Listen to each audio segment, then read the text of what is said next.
Alright, now let's look at this. We need to integrate with existing directory to provide centralized identity management.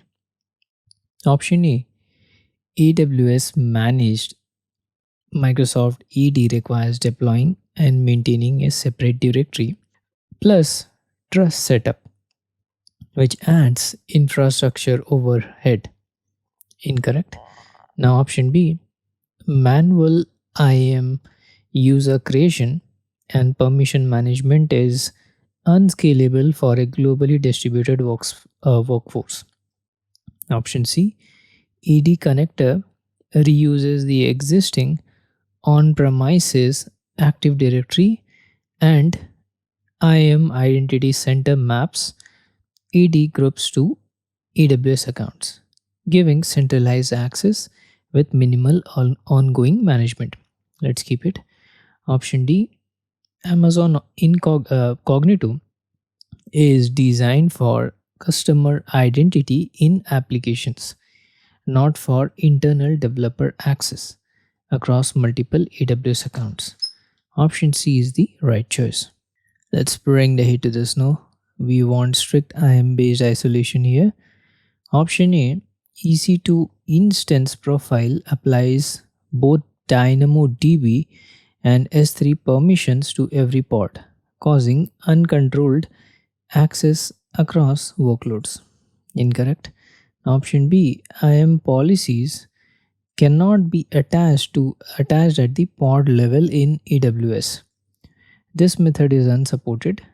Option C, Kubernetes service accounts mapped to IAM roles ensure front-end pods access only DynamoDB and back-end pods access only S3, aligning with least privilege design. Let's keep this now. Option D, IRSA mechanism is valid but the permissions are swapped.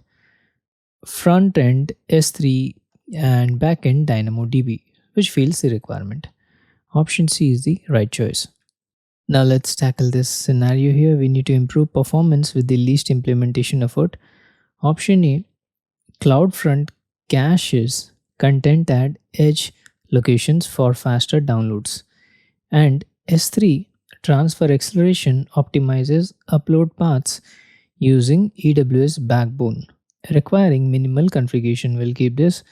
Option B, migrating to EC2 with application load balancer and global accelerator adds heavy operational overhead and infrastructure management. Hence incorrect. Now option C, multi-regional bucket with replication rules and redirection logic increases complexity far beyond what is required.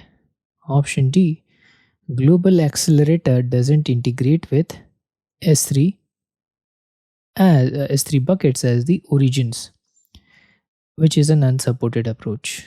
Option A is the right answer. Alright, now let's tackle this. We want to handle growing number of processing jobs, reduce manual workflow tasks, and avoid managing the underlying infrastructure. Option A, ECS clusters with spot instance require node lifecycle management and spot interruptions risk incomplete image jobs. Incorrect. Option B, AWS batch automatically provisions compute for large image jobs. Step functions handles retries and dependencies. S3 scales for storing thousands of large outputs. We'll keep this. Option C, a Lambda cannot handle heavy image workloads due to runtime limits, and FSX adds unnecessary complexity compared to scalable S3 storage. Wrong answer. Option D, EC2 fleet requires manual scaling and patching, while EBS volumes are limited in scalability for growing file storage needs. Option B is the right answer. Now let's tackle this scenario here. We want to optimize cost for predictable schedule. Option A, scheduled reserved instances fit predictable 8-hour Sunday usage, while standard reserved instances reduce cost for continuous Monday to Saturday workloads. Let's keep it. Option B.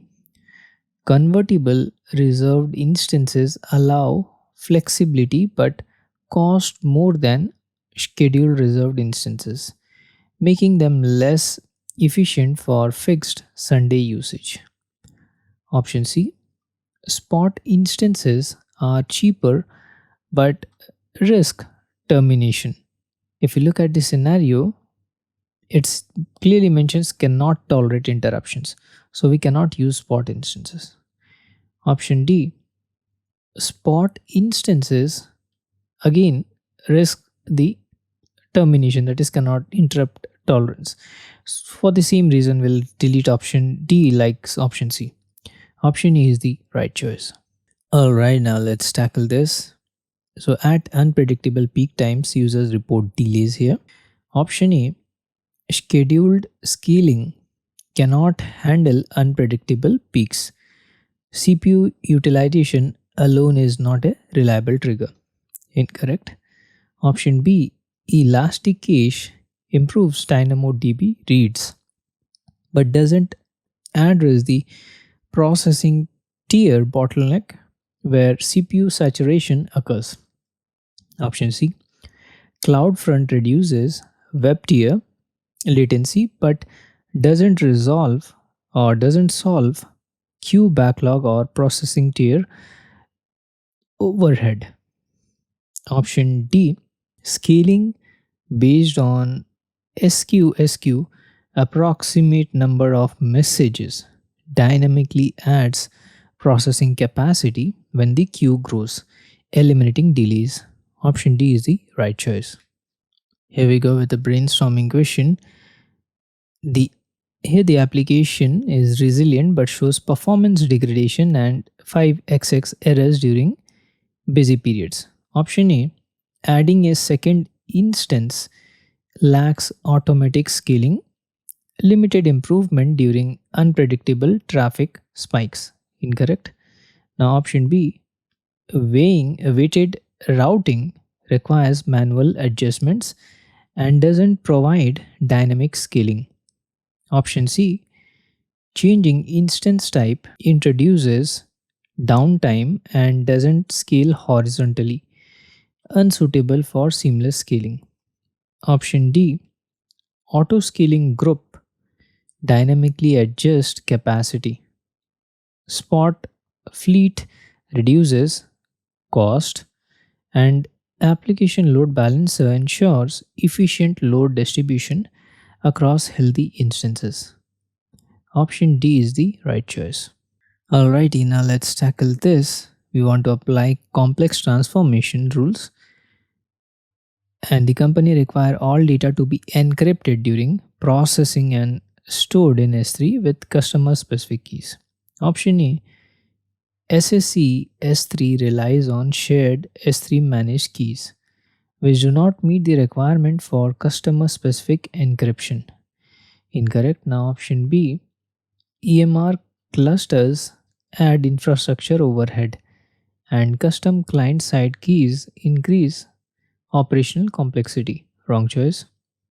Option C, AWS Glue is a serverless, reduces operational effort, and CSE KMS ensures encryption with customer specific keys during processing. Will keep this.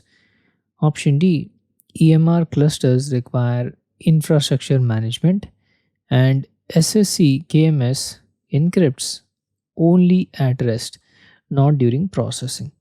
Option C is the right answer. Alright, we have a multiple choice question. The new compliance rules requires that EC2 instances to be taken out of rotation during patching.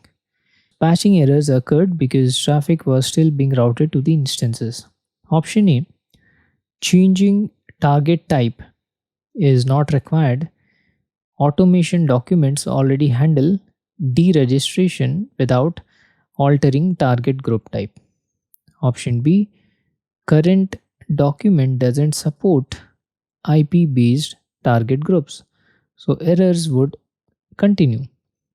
Option C, automation document ensures instances are deregistered from application load balancer during patching and safely re-registered afterwards.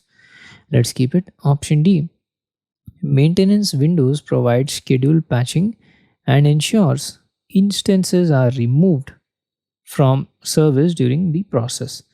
Option C and D are the right choices. Alright, here we go with a brainstorming question. We want to automate sentiment analysis of survey responses. Option A, SQSQ handles high throughput, Lambda scales automatically, Comprehend provides sentiment analysis, and DynamoDB TTL ensures 18 months retention. Let's keep this. Option B, EC2 introduces infrastructure overhead and manual scaling, reducing scalability. Option C, recognition is for image or video analysis, not for text sentiment. Hence incorrect. Option D, Lex is for conversational interfaces, again not for sentiment analysis. Option A is the right answer. So please don't go away. Let's meet in the next part of the series.